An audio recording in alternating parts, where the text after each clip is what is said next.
The right atria, right ventricular pressure is high because right ventricular সামনে একটা obstruction আছে, pulmonary stenosis or pulmonary arterial hypertension. In that case, that right atrial systole will be more powerful. So theoretically, A wave টা আরো বড় হবে, prominent A wave. যদি কখনো এরকম হয় যে রাইট এট্রিয়া অ্যান্ড রাইট ভেন্ট্রিকলের মধ্যে একটা ডিসোসিয়েশন হয়ে গেছে, এট্রিয়া জানে না ভেন্ট্রিকল কখন কন্ট্রাক্ট করবে, ভেন্ট্রিকল জানে না এট্রিয়া কখন কন্ট্রাক্ট করবে, দিস অকার্স যখন কমপ্লিট এট্রিও ভেন্ট্রিকুলার ডিসোসিয়েশন হয়ে যায়, তখন অনেক সময় এরকম হতে পারে যে atria will contract against a closed AV valve. So therefore, atrial pressure will hugely increase, which in turn will cause a large but gigantic A wave. And a complete AV dissociation কখন হয় এটা আমরা পড়বো অ্যারিথমিয়ার সময়, যখন electrical impulse এখান থেকে এসে এভি নোডে পার্মানেন্টলি ব্লকড হয়ে যায়, ভেন্ট্রিকল তখন কিছু লোকাল পেসমেকারের আন্ডারে চলে যায়, এট্রিয়া এসে নোডের আন্ডারেই কাজ করছে। This is what happens in complete heart block, সেখানেই এই এভি ডিসোসিয়েশনটা হয়। যে ঘটনার জন্য responsible was atrial contraction.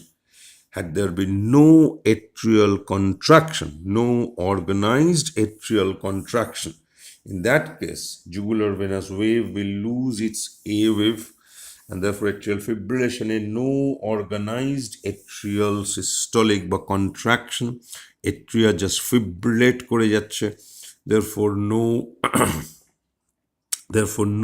A wave in jugular vein. তেমনি সি ওয়েভ এর সেই অর্থে কোনো থিওরিটিক্যাল অ্যাবনর্মালিটিও নেই। এক্স ডিসেন্ট মানে এই জিনিসটা, এট্রিয়া রিল্যাক্সেশন চলছে, এই রিল্যাক্সেশনের জন্যই তো এইটা সিস্টোল, এট্রিয়াল রিল্যাক্সেশন। এইবারে যদি এরকম হয়, এই যে পিকচারটা যেখানে এক্স ডিসেন্ট হচ্ছে বিকজ অফ এট্রিয়াল রিল্যাক্সেশন, এই হচ্ছে ছবিটা। এই ছবিটাতে if I can increase right atrial pressure, if I could increase, তাহলে এক্স ডিসেন্টটা ওয়েভের এই নেগেটিভ ওয়েভ ফর্মটা উইল অবলিটারেট। সো এই ছবিতে যদি এট্রিয়াল প্রেশারটাকে বাড়ানো যায়, বিকজ এই রিল্যাক্সেশনটা was responsible for fall in atrial pressure which was transmitting into a negative wave.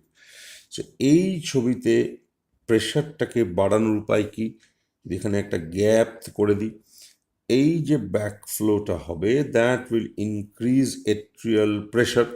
So gap করে দেওয়া মানে ট্রাইকাসপিড রিগার্জিটেশন। সো ট্রাইকাসপিড রিগার্জিটেশনে this are all theory, absolute useless. এই যে ট্রাইকাসপিড ভ্যালভের ক্লোজারটা হলো না, দেয়ারফর এই ব্যাকফ্লো চলবে। So in spite of atrial relaxation এই ব্যাকফ্লো চলছে। সো দেয়ারফর এক্স ডিসেন্টটা অ্যাবসেন্ট বা অবলিটারেট করে যাবে from neck vein, it will obliterate. তেমনি এই ট্রাইকাসপিড রিগার্জিটেশনে ভি ওয়েভের ফিজিওলজি ছিল passive venous filling. If you think about tricuspid regurgitation, passive venous filling plus এই backflow দুটোই চলছে। তো যখন ভি ওয়েভটা হচ্ছে তখন রাইট এট্রিয়াল প্রেশার নর্মালের থেকে বেশি বাড়ছে, তার কারণ এদিক থেকেও ব্লাড আসছে venous filling, this is the additional amount of blood. So that right atrial pressure will be more than a normal person. So right atrial filling will be more. So V wave will be more prominent.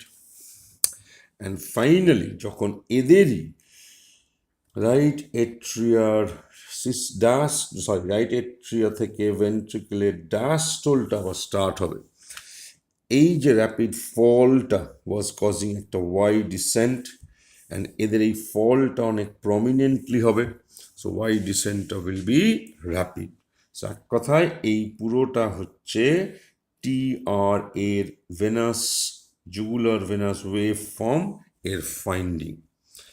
এই যে absolute useless theory পার্টটা হলো, এটা কখনো কখনো প্র্যাকটিক্যালে কেউ কেউ জিজ্ঞাসা করে, অ্যান্ড দেয়ারফোর এই পার্টটা আমরা একটু করলাম। বাট প্লিজ ডু মাইন্ড এই ব্যাপারটা যে এই ইন্ডিভিজুয়াল ওয়েভ কেউ দেখতেও যায় না, চেনা সম্ভবও হয়তো না, doesn't matter. All we are concern হচ্ছে জুগুলার ভেনে, যে জুগুলার ভেনাস প্রেশারটা রেজড অর নট, অ্যান্ড সেটা বুঝতে গেলে এইটুকু দেখতে পারলেই হয় যে এই ওয়েভ ফর্মটাকে অ্যাজ এ হোল ক্ল্যাভিকেলের ওপরে দেখতে পাচ্ছি কিনা। You need to identify the venous wave form. You never in your life have to identify the individual waves present in that wave form. As a whole জিনিসটাকে দেখতে পেলেই হলো। অ্যান্ড দেখতে পেতে গেলে একটা জিনিস বুঝতে হবে যে ওখানেই ক্যারোটিডের পালস আছে। So don't get confuse between ওটা জুগুলার ভেনাস ওয়েভ, ওটা carotid pulse. Had that been carotid pulse, it will be a pulse. So you put your finger on that and you feel the pulse. It is jugular venous waveform. If you can see it better, it is seen better than it is felt. So this is about jugular venous wave বা jugular venous pressure. Next ছোট্ট করে, এটা নিয়ে কিছুই বলার নেই, সারা জীবন এটা মাথায় রাখা, যেটা নিয়ে অনেক ইয়ার্কি ঠাট্টা হয়েছে, আবার ওই ইয়ার্কি ঠাট্টা করছি, অ্যান্ড দেয়ারফোর ইঙ্কের কালারটাকে চেঞ্জ করে ব্লু করে নিলাম। Cyanosis, basically hypoxia. একটা সার্টেন ডিগ্রির বেশি যদি হাইপক্সিয়া হয়, therefore তখন গিয়ে একটা deoxygenated hemoglobin start to accumulate, and that deoxygenated hemoglobin turns color of the skin and the mucous membrane blue. This is what is called cyanosis. So basically cyanosis is a sign of hypoxia, but no way it is a very dependable sign of hypoxia, because up to a certain degree in hypoxia, তার মানে if the hypoxia যার হচ্ছে up to a certain degree of hypoxia, the person is very much hypoxic but not at all cyanosed. So don't rely on cyanosis. Hypoxiaর main sign হচ্ছে oxygen saturation কম। এটা নিয়ে যদি বা confusion বা একটু অসুবিধা থাকতো লাস্ট 6 মাসে, নিশ্চয়ই আর কোনো কনফিউশন নেই। এখন ঘরে ঘরে মানুষ জেনে গেছে অক্সিজেন স্যাচুরেশন দেখতে লাগে। করোনা আমাদের শিখিয়ে দিয়েছে যে সায়ানোসিস দেখতে লাগে না, বাট অক্সিজেন স্যাচুরেশন দেখতে লাগে। যাই হোক, সো স্যাচুরেশন কম, যেহেতু hypoxic, breathless, therefore tachypnoea, therefore respiratory rate high, এগুলো দিয়েই বোঝা যায় যে পার্সন হাইপক্সিক কিনা। ব্লু ফিল্ম দেখার দরকার নেই, ব্লু ফিল্ম দেখা মনের জন্য ভালো নয়। সো therefore হাইপক্সিয়াও, সায়ানোসিস হচ্ছে হাইপক্সিয়ার এই সো কল্ড যেটা বললাম সেটা। আর বেশি কথা বলতে ভয় লাগে, কে কখন ভিডিও ক্লিপিং এডিট করে বাজারে ছেড়ে দেবে, বিভিন্ন জায়গাতে ছড়িয়ে পড়বে। So I am feeling very, কি বলবো, টেন্সড অ্যান্ড অ্যাংশাস, যে কখন কি বাজারে ছড়িয়ে গেল আমার ক্লিপিং। তো যাই হোক, এই যে সায়ানোসিসটা হলো, therefore don't even rely on this. So cyanosis হচ্ছে কখন, যখন হাইপক্সিক হচ্ছে। হাইপক্সিক মানুষ কেন হতে পারে? 1000টা কারণে হতে পারে, doesn't matter. Impaired oxygen supply বডিতে, হাই অল্টিটিউডে উঠলে হয়, এনি লাং কন্ডিশনে হতে পারে, এনি লাং কন্ডিশনে। লাং ডিজিজটা কি doesn't matter, any lung condition. Lung ঠিক আছে, কিন্তু হার্টে রাইট হার্ট থেকে লেফট হার্টে ব্লাড শান্টেড হয়ে যাচ্ছে, দেয়ারফোর ডিঅক্সিজেনেটেড ব্লাড অক্সিজেনেটেড ব্লাডকে এসে যেন কন্টামিনেট করে দিচ্ছে। So right to left shunt tetralogy of ফ্যালটসে হয়, আইসেনমেঙ্গার সিনড্রোমে হয়, কিছু গ্রেট ভেসেলসের ডিজিজে হয়। এইগুলোতে ইন্ট্রাকার্ডিয়াক শান্ট, এখানে হয়তো ইন্ট্রাকার্ডিয়াক শান্ট নয়, বাট ওই right to left shunt. Next, circulatory failure, তার মানে অক্সিজেন লাংস ঠিক হচ্ছে, রাইট হার্ট লেফট হার্ট হয়ে লেফট হার্টেও অক্সিজেনেটেড ব্লাড আসছে, কিন্তু তারপরে সেই অক্সিজেনেটেড ব্লাড পেরিফেরাতে পৌঁছতে পারছে না। So cardiogenic shock, so there will be peripheral টিস্যুর লেভেলে পেরিফেরাল হাইপক্সিমিয়া, টিস্যুর লেভেলে দেয়ার উইল বি হাইপক্সিমিয়া। একটা আর্টারিয়াল অক্লুশন, একটা আর্টারি যদি মেজর ধরো লিম্বে অক্লুডেড হলো, সো ইন দ্যাট কেস সেই আর্টারি যে ফিড করছিল যে এরিয়াটাকে, সেই এরিয়াটা will be turning gradually hypoxic. So therefore একটা লোকাল এরিয়া থাকবে যেখানে সায়ানোসিস হবে, হয়তো হোল বিভিন্ন এরিয়াতে নয়, বাট যে আর্টারিটা অক্লুডেড হলো সেই আর্টারি ডিস্ট্রিবিউশনে। অ্যান্ড ফাইনালি একটা রেনল্ডস ফেনোমেনন বলে কজ হয়, সেখানে পেরিফেরাল ভেজোকনস্ট্রিকশনের জন্য সায়ানোসিস হয়। So therefore this is cyanosis এর কজ নয়, এগুলোকে তুমি বলতে পারো হাইপক্সিমিয়ার কজ। এইগুলো হচ্ছে মেন, যেন হোল বডিতেই হাইপক্সিমিয়া হচ্ছে, whereas এইখানে লোকাল হাইপক্সিমিয়া হচ্ছে, লোকাল, এখানেও লোকাল হাইপক্সিমিয়া। সায়ানোসিস কোথায় দেখে? সায়ানোসিস বিভিন্ন জায়গাতে দেখে, সেই জায়গাগুলো যেখানে যেখানে ইট ইজ বেটার সিন। এদের মধ্যে কোনো কোনো জায়গা বডির জিওগ্রাফিক্যালি সেন্ট্রালি সিচুয়েটেড, কোনো কোনো জায়গা জিওগ্রাফিক্যালি পেরিফেরালি সিচুয়েটেড, অ্যান্ড দেয়ারফোর কলকাতাকে যেমন peripheral Kolkata and central Kolkata geographically এরকম দুটো টাইপে ডিভাইড করা যায়, তেমনি সায়ানোসিসকেও কলকাতাতেই শুধু এরকম দুটো ভাগে ডিভাইড করা হয়। This is a very much কলকাতাইয়া ক্লাসিফিকেশন। সায়ানোসিস ইজ সায়ানোসিস, ও সেন্ট্রাল পেরিফেরাল এইসব ভুলভাল কথা না বললেও চলে। তেমনি এইগুলো হচ্ছে কিছু শর্ট নোটস লাভারদের, সরি শর্ট নোটস লাভার না, ফাইনাল এমবি ভাইভা লাভার্সদের জন্য। ইউনিল্যাটারাল সায়ানোসিস কখন হয় বলো, ডিফারেন্সিয়াল সায়ানোসিস কখন হয় বলো, এই যে pulmonary artery and this is aorta, এই হচ্ছে ডাক্টাস আর্টারিওসাস, এটা এওটা, এটা পালমোনারি আর্টারি। যেদিন গিয়ে এই লেফট টু রাইট শান্ট কোনো একটা টাইমে গিয়ে রাইট টু লেফট হলো, তার মানে এটা আমরা পিডিএর সময় দেখব যে যে কোনো লেফট টু রাইট শান্ট, তার মানে ভিএসডির শান্ট, এএসডির শান্ট, পিডিএর শান্ট, over the years gradually left to right শান্টের জন্য কি হচ্ছে, রাইট সাইডের প্রেশারটা বাড়ছে, এএসডিতে রাইট এট্রিয়াল প্রেশার, ভিএসডিতে রাইট ভেন্ট্রিকুলার প্রেশার, পিডিএতে পালমোনারি আর্টারিয়াল প্রেশার। তো এই প্রেশার গ্র্যাজুয়ালি বাড়তে বাড়তে বাড়তে বাড়তে বাড়তে বাড়তে time might come in the life time of that person যেদিন গিয়ে right sided pressure will exceed left-sided pressure, and therefore a left to right shunt, যেটা ছিল left to right shunt, a left to right shunt will reverse its direction. When it reverses, therefore it becomes a right to left shunt. এখন এটা পিডিএতেও হতে পারে। এটা অন্য কথা যে আমি যদি পিডিএর মানুষ হই, এই ঘটনাটা তার মানে রাইট টু লেফট শান্ট হতে হতে আমি এই পৃথিবীতে আর থাকবো না, এটা পস্থুমাসলি হবে।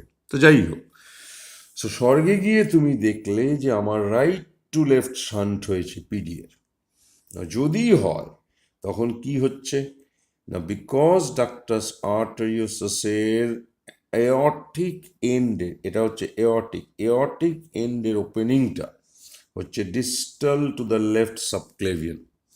আমার অ্যানাটমি নলেজ খুব পুয়ার, এইটুকুই শুধু এই পড়িয়ে মনে আছে, আদারওয়াইজ মনে থাকার কথা নয়, যে এই left subclavian the is the last artery taking blood to the upper extremities.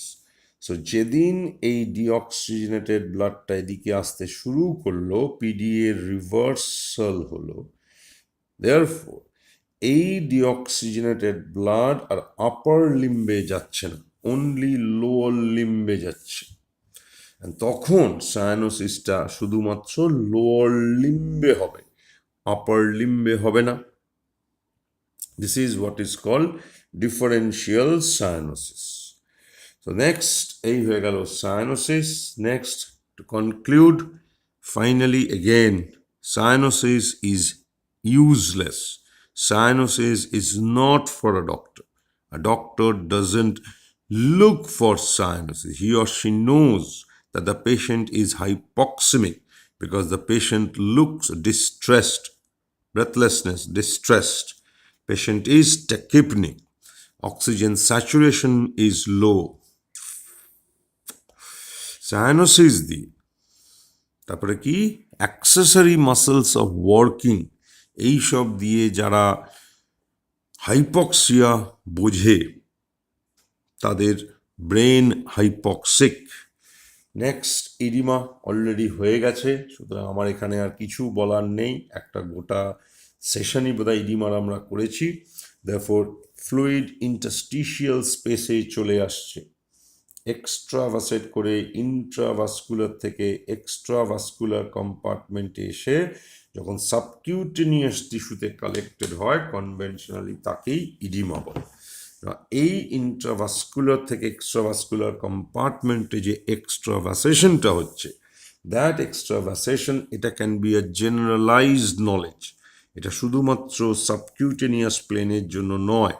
আমরা দেখেছি plural space, pericardial space, peritoneal space, এই শিফটিংটার জন্য মেন কাজ করে হচ্ছে এই ঘটনাটা। এক দলের পেশেন্ট ইনক্রিজড ভেনাস বা capillary hydrostatic pressure, decreased colloidal oncotic pressure.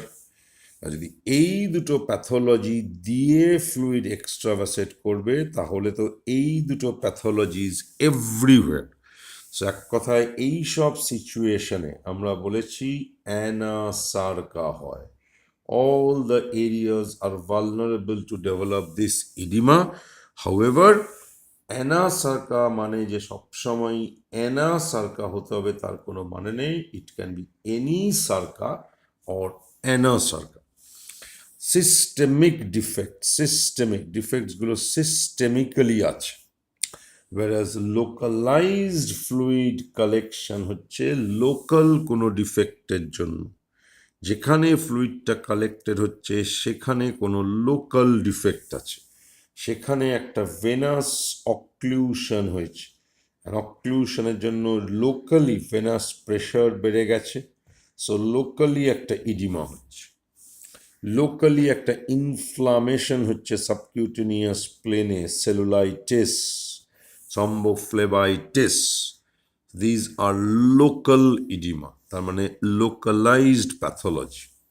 This is about cyanosis. Clubbing video দেখেছি, ক্লাবিং দেখতে কীরকম লাগে ওটাই আসল। ক্লাবিংকে দেখে চিনতে পারা যে ওটা একটা ক্লাবড ফিঙ্গার।